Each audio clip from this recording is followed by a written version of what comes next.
everyone, Resin Dragon here, and thank you so much for coming back to my channel. Before we get started with all the exciting resin work and pouring, I'd really like to take a moment to talk to you about safety. I am by all means not telling you that this is what you have to do, but this is what I choose to do to keep myself safe. And I encourage all of you who decide you want to get into resin working to do your own research and due diligence to find out what safety measures are best for you. Resin is in fact a chemical. It emits fumes in its raw state and during the curing process.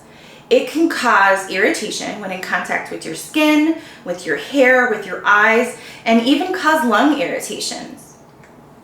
So let's start easy. I know people have a ton of questions about ventilation and masks, but I really want to talk about the easy stuff first so we can have a more robust conversation at the end when it comes to masks and ventilation.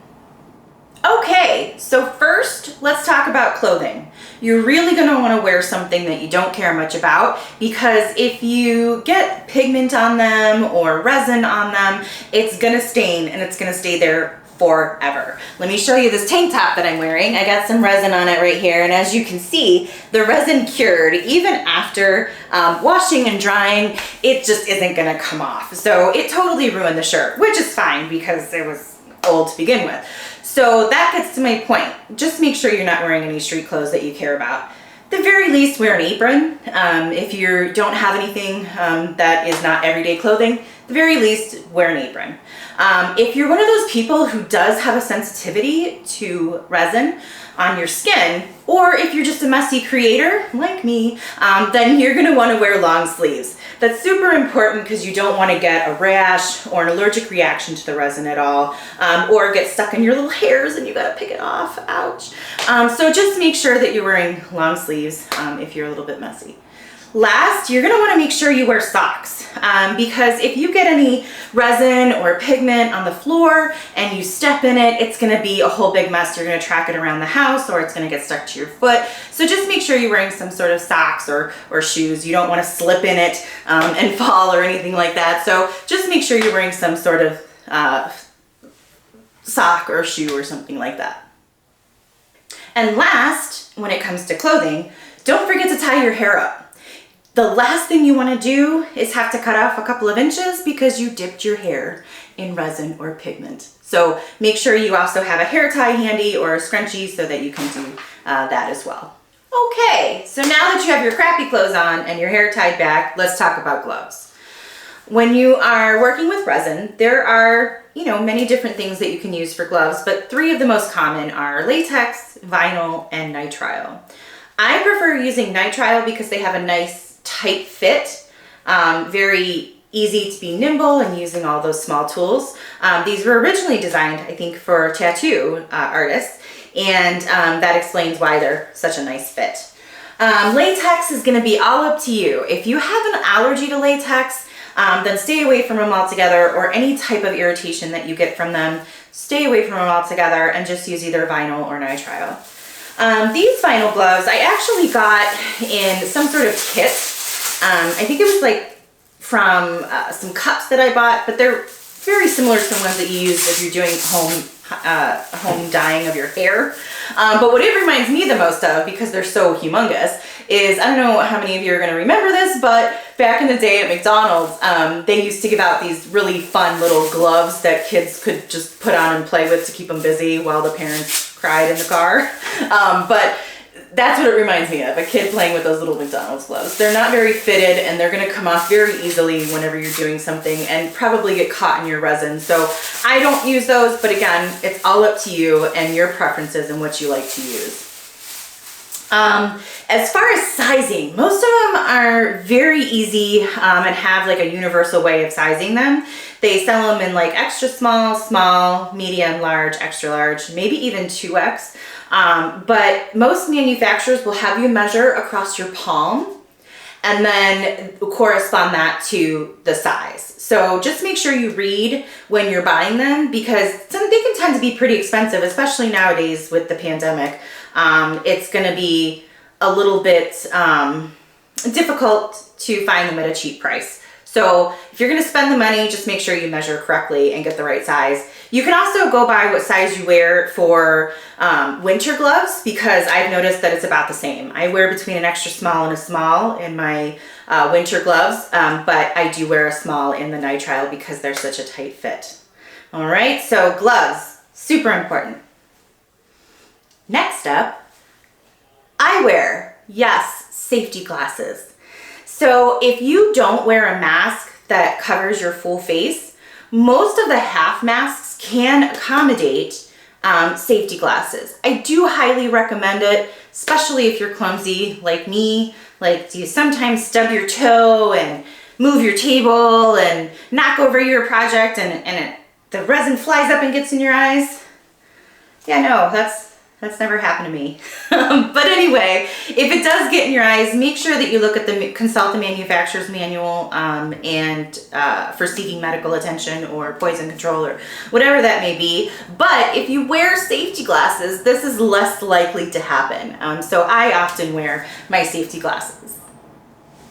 Okay, so now we're really going to get into the nitty-gritty. I want to talk to you about ventilation. You're going to want to make sure that you're in an area that you can open up as many windows as you possibly can. I have 2 windows over here that I open up. You can turn on a ceiling fan. I prefer not to, because the ceiling fans tend to blow dust and hair into your projects. So I don't use those, but I do use a very small little fan that is behind me and will blow the air towards the window. I don't blow it on me, but I do blow it like past me so that maybe it'll blow some of those vapors out the window. And make sure that if you're working in a spare room of your home, that you keep the door closed, because those vapors from the resin can travel throughout the house and irritate your pets or your partners that also live in the house. So just make sure that you keep that door closed. And you really don't want to work in an area that's frequented by you or anyone else in your household. The reason I say that is because if you work, let's say in your bedroom, and you're curing your resin, even when the resin is covered, those vapors can escape even when they're covered. And you could be potentially exposing yourself long-term while you're sleeping or relaxing. And so you don't want to do it in a frequented part of your house. The bigger the space and the more windows, the better. Some people create outside, but just keep in mind that creating outside has its own challenges. You can't regulate the temperature. What if it rains? And not to mention all the dust and particles in the air that could get into your project. Until it is fully cured, resin should not be touched or eaten off of or near food. Any tools that you use for resin should never be used for food again. So I know a lot of people, I'm sorry I don't have an example, but I know a lot of people use Tupperware containers to cover their project while it's curing. If you do that, do not ever use that for food purposes again, even after washing, because it actually penetrates through the plastic. So it's highly recommended that anything that you use for resin should stay for that purpose. If you're liking this video so far, please drop a like and subscribe to my channel. Okay, so now the finale, masks. What to choose? There's so many out there, and I know that it can be overwhelming to look at. We've been wearing masks for like 1.5 years due to this pandemic, and I know that people are sick of wearing them, but it is imperative for safety that you do wear the proper type of mask when you are doing resin work. So you're really going to want to choose something like this, which is a respirator. So all these masks that we've been using during the pandemic are not going to work because they don't protect you from the fumes that come through from resin. So you're going to want to make sure that you use one called a respirator. There are many different manufacturers who make them. I just happen to use 3M because it's a brand that I'm very familiar with. And they're made of silicone and plastic and nylon. So again, latex allergy is not an excuse to skimp on safety. So it's very comfortable. I have rosacea, and it's a skin condition, and it can get very irritated by some things sitting on my face for a long period of time. But silicone is a really good product to be sitting up against your face, even for those with sensitive skin or a skin condition like I have. And 3M makes it a little bit difficult to size the product. They have 3 different sizes: a small, a medium, and a large. They say that about 85% of people should fit into a medium, okay? Anyone with a larger face or head should wear a large, but they don't really give like actual measurements. So I have a really good example though, as far as measuring whether or not you should get like a medium or a large. My husband has a larger size head. He can't wear any of those one size fits all hats. He has to wear either an extra large or a 2XL. So naturally, we decided that we were going to order him a large respirator, and it works just perfectly on his face. For me, I have a smaller head, I think, than most people, but it didn't feel like it was small enough to warrant getting a size small, because I feel like that might be more geared towards a youth. So I ordered the medium, and it fits perfectly. Now, the cool part is with all of the adjustment straps that this has, it's going to be quite easy to make sure that this fits. There's adjustment up here, there's adjustment back here where it connects at the neck. So you just tighten those up and it will fit just fine. You want to make sure that it's tight enough so that the air doesn't come out of the corners or the sides or the bottom. It's supposed to come out, there's this little vent here at the bottom. That's where the air is supposed to come through. So just make sure that it's fit properly, and give me a moment, bear with me, and I'm going to go ahead and put this on for you and show you how to test whether or not you have a good fit.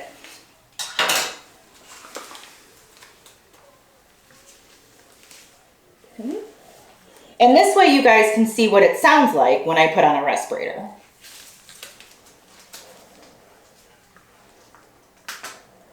Okay, so this is what it sounds like when I have a respirator on. It definitely does muffle your voice, so I'm trying to speak as loud as I possibly can.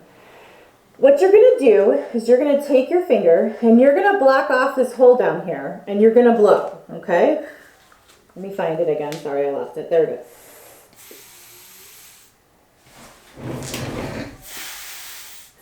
Okay, if you see it start to come off of your face, that's a good sign. That means that it's fitted properly.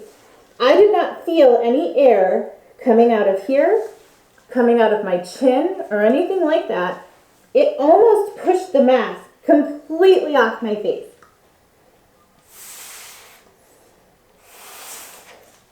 If for some reason it's not tight enough, you'll see here there's these tabs you can pull, and there's the tabs at the top. They're not very attractive, but hey, it's going to keep you safe, right? All right, I'm going to take this off so that we can talk some more. Whew, there we go. That's a little bit better. So now that you have a fitted respirator, I want to talk about when you're actually sanding products as well.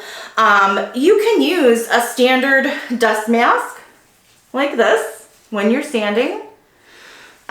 There's also these types that are more industrial, so to speak, so you can use those as well. The dust, if it gets on your skin, again, if you're sensitive to resin, if it gets on your skin, it can irritate you. And also, if it can get into your lungs as well, and we don't want that. It's kind of like sawdust, right? It's not good for you in any way. So just make sure that you're wearing some type of mask even when you are sanding. Okay, so now that we have fitted our respirator, I did want to talk and clarify a little bit about respirator versus dust mask. So the respirators, they will protect you from dust when you're sanding your projects, but these particular filters, they do wear out over time, and they can be quite expensive. They run on 3M's website for about $35 or so for the pair. So me personally, I prefer to just use my respirator from when I'm working with uncured resin. It's going to save me a little bit of money in the long run. The dust masks, are a little bit cheaper of an option for sanding. So really, these come in like packs. You can buy them anywhere. You can buy them on Amazon, Home Depot, Lowe's, whatever. Super cheap, and you can buy them in packs and they're disposable. The dust masks that we are used to seeing everywhere, these cloth masks, are super easy to just wash and reuse. So if you've got resin dust on them, just pop it in the washer and dry it and you're good to go. I would wash it separately though from your other clothes, but it's a little bit more cost efficient to get a washable one. So I hope that clears things up for you. When I first came into resin, was very confused whether or not to use a respirator when you're looking at resins that claim to have no VOCs.